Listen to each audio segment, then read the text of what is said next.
All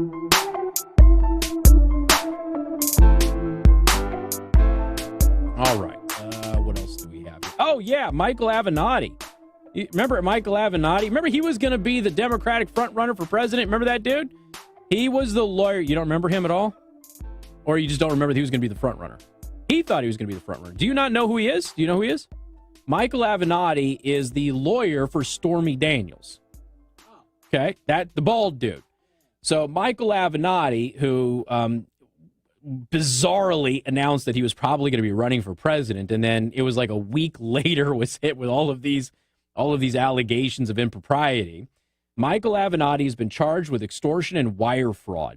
On Wednesday, a grand jury charged disgraced porn star lawyer Michael Avenatti. They say that like it's a bad thing. There's nothing wrong with being a porn star lawyer, townhall.com.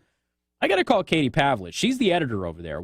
There's nothing wrong with that. Okay, so he's a disgraced porn star lawyer. Did you see that PayPal is not going to pay porn stars anymore?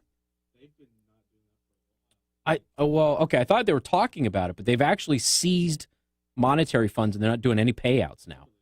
So, and for those of you who don't know, it's because PayPal pretty much dominates the online e-commerce realm, and it shouldn't because it's a terrible company. And they are now refusing to pay adult websites who use their platform to process payments. So they're all in favor of taking the payments, just not distributing the payments out to the people who are supposed to get the final payments. So I keep telling everybody, if there would be a competitive, affordably priced alternative that would cater to these industries that PayPal and Facebook and all of these other companies are avoiding, and that includes the Second Amendment, that company would make an absolute killing if they would just do that. So on Wednesday, a grand jury charged disgraced porn star lawyer Michael Avenatti with extortion and wire fraud. The revised indictment dropped a conspiracy charge against him, but added an additional count of wire fraud. According to the indictment, Avenatti threatened to hold a damaging press conference on the eve of Nike's quarterly earnings report and the start of the NCAA men's basketball tournament unless Nike agreed to pay Avenatti around $25 million in payments.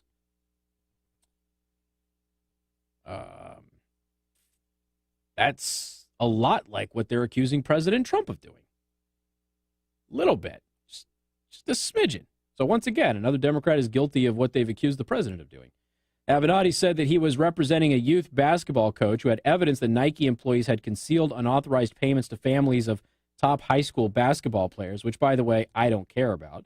The U.S. Attorney's Office had recently opened a criminal investigation into a competitor of Nike's for similarly concealing payments to families of high school athletes. And like I said, I don't really care. A lot of those kids need the money. Whatever. Avenatti represented porn star Stormy Daniels, yada, yada, yada, yada. He was, by the way, he was accused of stealing money from her, too. And she has sued him. So this guy is likely going to end up behind bars at some point, once all of these legal cases get done and over with. But, he could probably still run for president behind bars. He's still going to win California, New York, and Illinois. So, he could make a real run for it if he tried.